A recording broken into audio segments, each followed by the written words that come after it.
Guys, Zach with Joker's Trains. So in today's video we're going to talk about my recent trip to York, and I'll show you guys what I picked up. So stay tuned.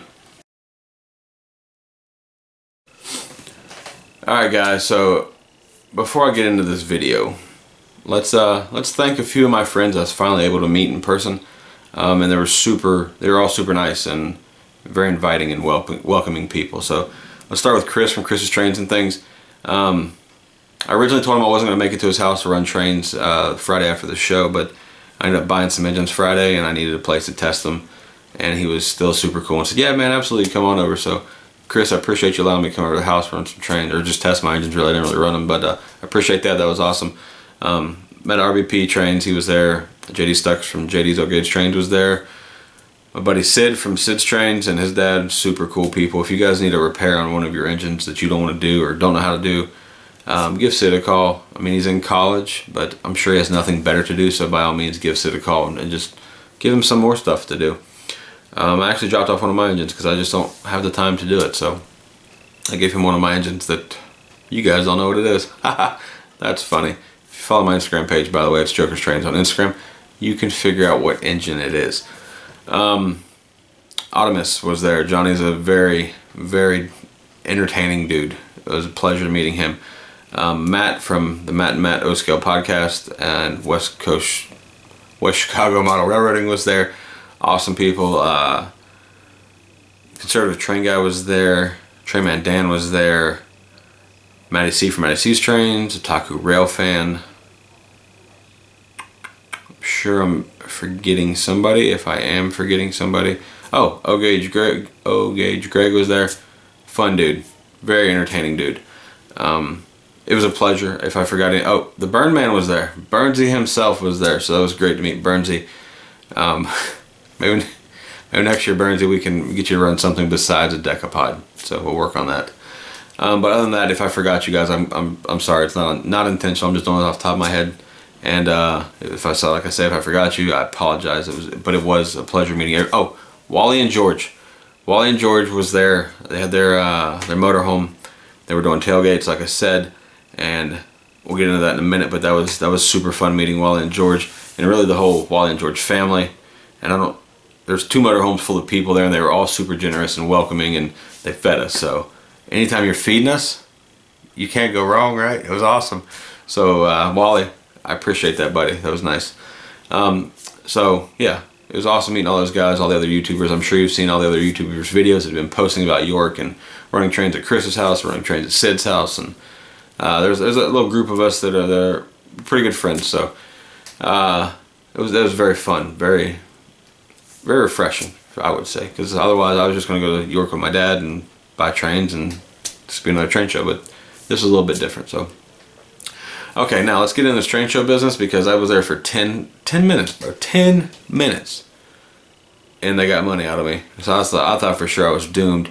They only got a little bit of money out of me Thursday, Friday. They did a little damage on Friday, and then Saturday they went ahead and finished that off. So let's first car I got, Atlas O, another Woodside reefer. This is the Arizona Brewing Company Apache beer.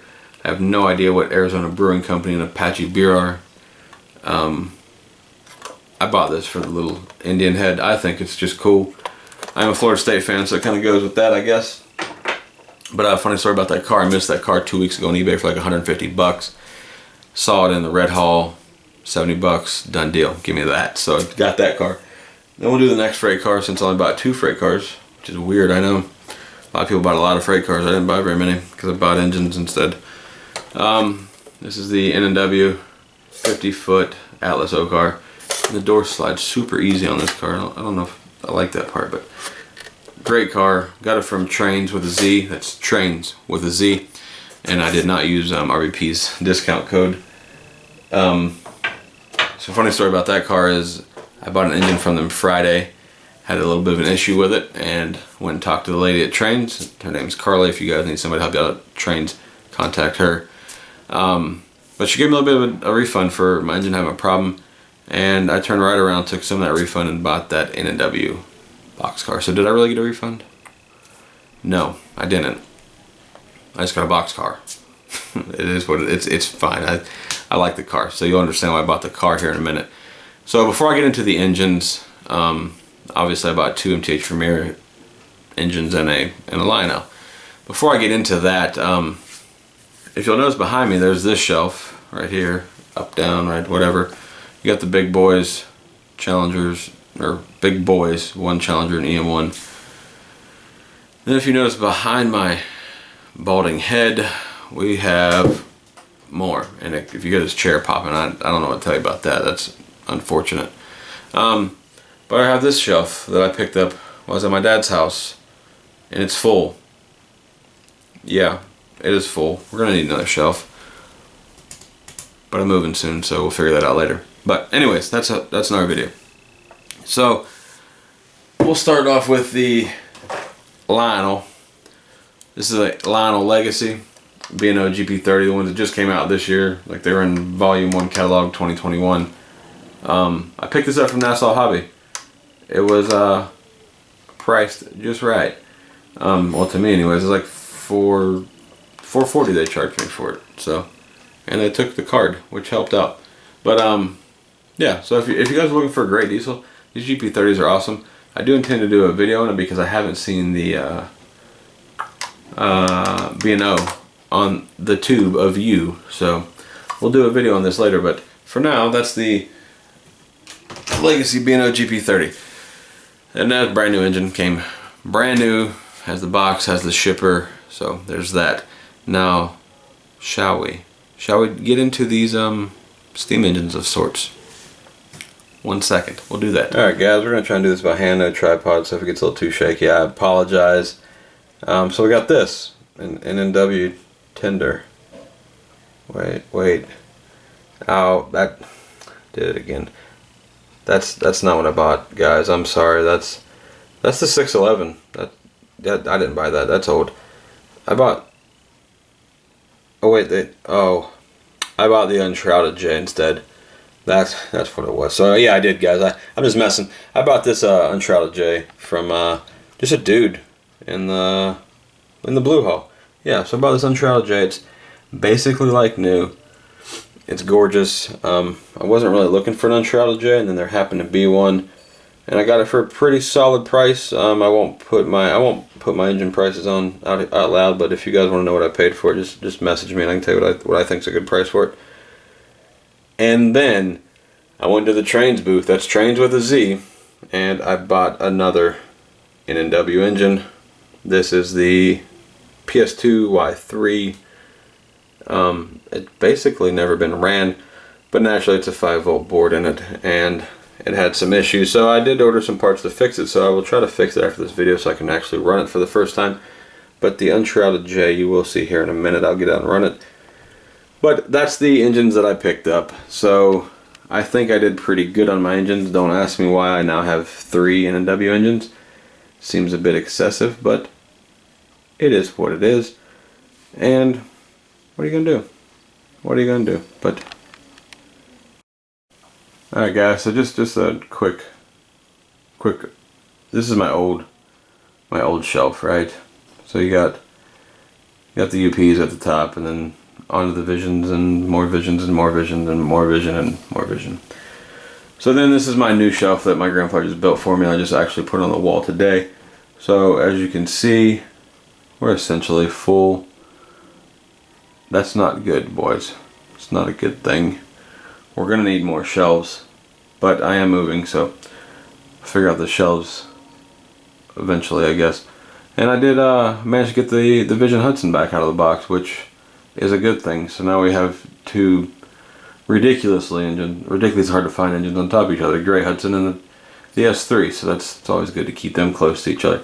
But just wanted to let you guys see my new shelf, and apparently I measured wrong, as you can tell by the gap at the top. I don't really know where I went wrong on my measuring. That's a good question.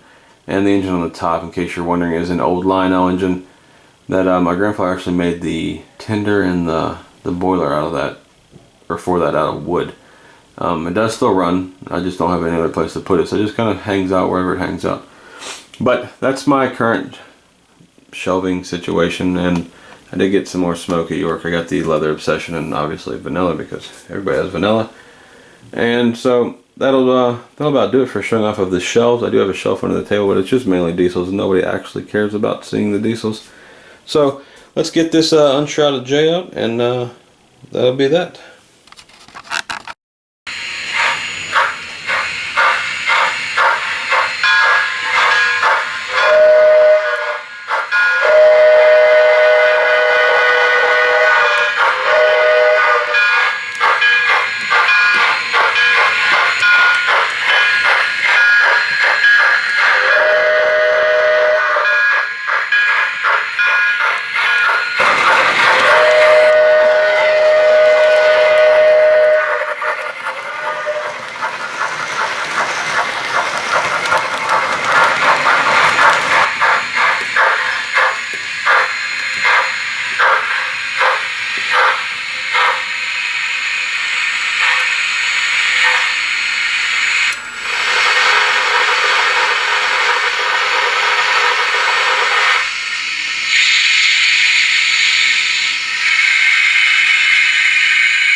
Alright guys, that'll about do it for my York haul / recap video. I had a great time, guys. I hope you guys, if you guys went to York, I hope you had a great time as well. As always, thanks for watching. I appreciate you guys, and we're still on our march to 1,000 subscribers. So if you can, if you're not subscribed, hit the subscribe button, like the video, and comment below, please. If you got questions or anything, just let me know. I will shoot you an answer back, almost guaranteed every time. So until next time, thanks for watching.